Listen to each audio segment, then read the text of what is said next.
Over the past couple of months, I've come to the realization that I am getting really old. I've lived a long life and it's about time my age is caught up to me. My eyesight is getting worse, my back hurts me like I owe it money, and the kids of today think I'm behind the times. Well, it was a good life, having one foot in the grave in it now, and over the course of my life, I was lucky enough to see a lot of great things amongst the sea of shit that I went through. I was lucky enough to see Pacific Rim, Minecraft, War of the Worlds, and Oppenheimer. Many great things also birthed greater things in the same nature, like Pacific Rim 2, Minecraft 2, War of the Worlds 2, and Oppenheimer 2. They thought the USA was so good they made the USB, and that was also good, so they made a third one. And then the fourth, but the people who made the USA are mad, and they're trying to make it great again by bombing the Middle East or something. For what it's worth, I think my long 20 years of life is great. It makes me think if there's something after life. Maybe a sort of life 2? What the fuck did you say? No, I'm sorry. Sequels. The thing that always gets announced when a piece of media bangs hard and gets a lot of profits in the industry. When the money starts rolling in, all the people at the top are gonna be screaming that they want another one. And sometimes they're really good. Some even being so good that people would argue which is better, the original or the sequel. Sequels can be a great way to continue the story of the original release and expand on the world, which some shows do perfectly. But on the other side, a sequel could also just end up being a painfully obvious cash grab because the first one was successful, like they wanted to capture lightning in a bottle again, but they couldn't, so they just put a AA battery in it. Sometimes they don't even wait a single day after the original's released for saying they greenlit the second one.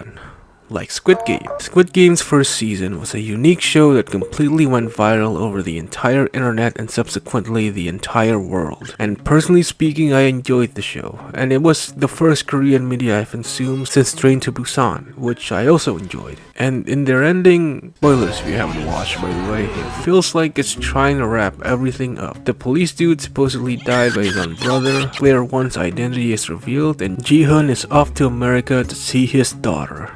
Until he calls up the Squid Game people and decides that he wants to stop the games, for good. Now if you exclude the sequel setup with Ji-hun, I feel like the entire show was pretty much wrapped up there and then. We know who Il-nam is, the frontman and the police dude, and Ji-hun's fate. When I finished it, I felt like they were done. They had nothing else to show, but then the very next day, they said they do.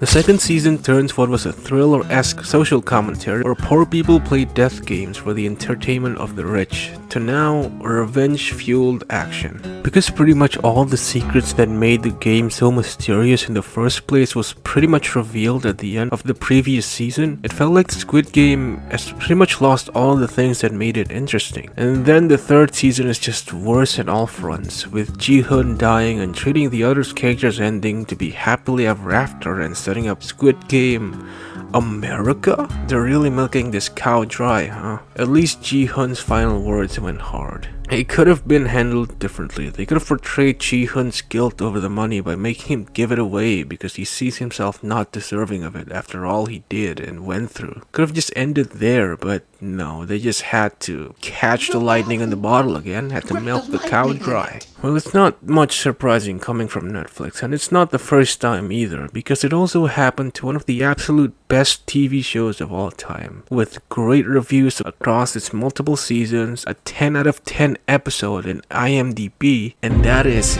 in Breaking Bad. No, not the actual show Breaking Bad, but the movie that came after, El Camino. Now, you might be asking, why are you calling out El Camino and not Better Call Saul?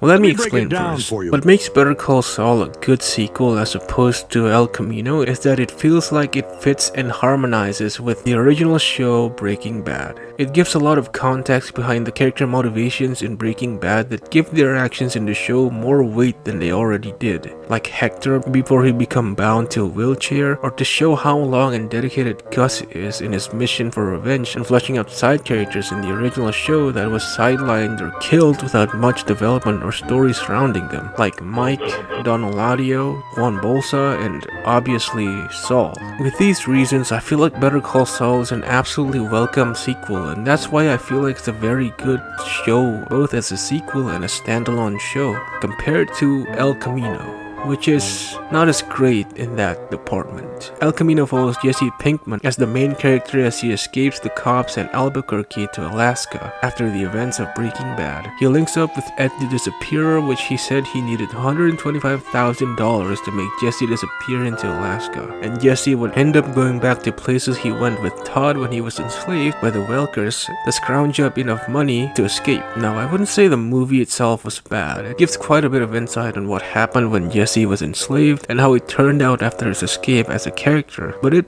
all felt unneeded. I like Jesse's ambiguous ending at the end of Breaking Bad, and adding this whole escape movie kinda defeats the whole mystery that made the ending for Jesse so good, especially after the sirens came for Walt, wondering if they caught Jesse on the way there. And while it feels unnecessary, at the very least it doesn't degrade or ruin anything from the original show. In fact, it did add a small tidbit between Walt and Jesse taking place in the episode 4 Days Out in season 2, further strengthening their bond between each other before their very explosive falling out.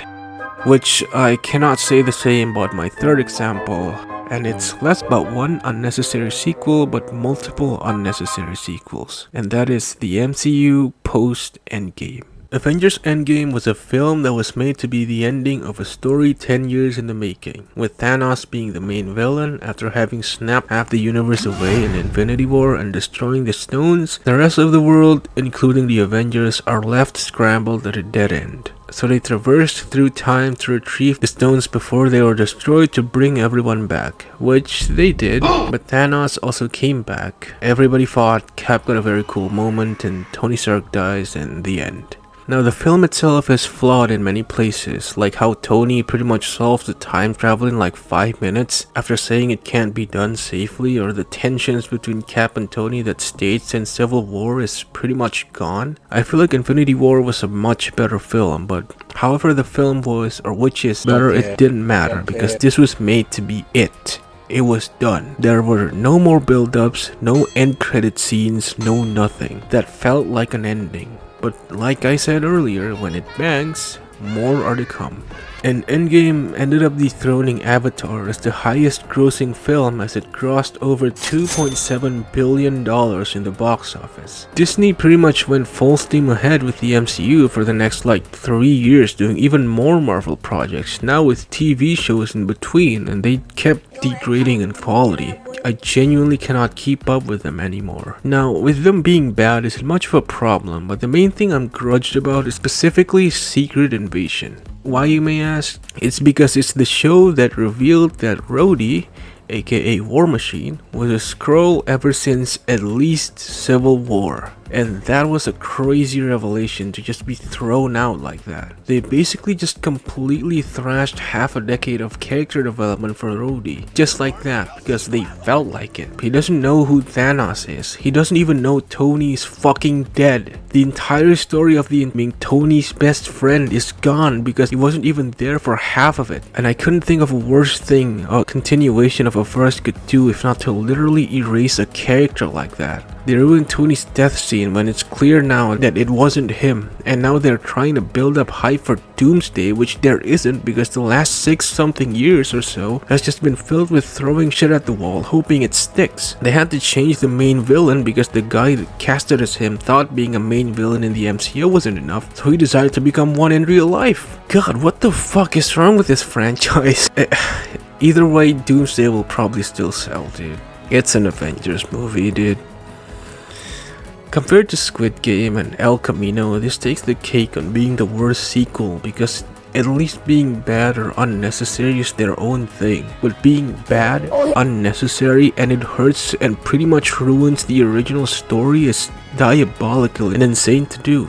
Well, that's all I got to say about unnecessary sequels. Even if I ran for longer about the new sequel being destructive or unnecessary, as the rule goes, if the first one bangs, most times a new one is already underway. And most culturally significant and easy to make a sequel about media gets lost to time.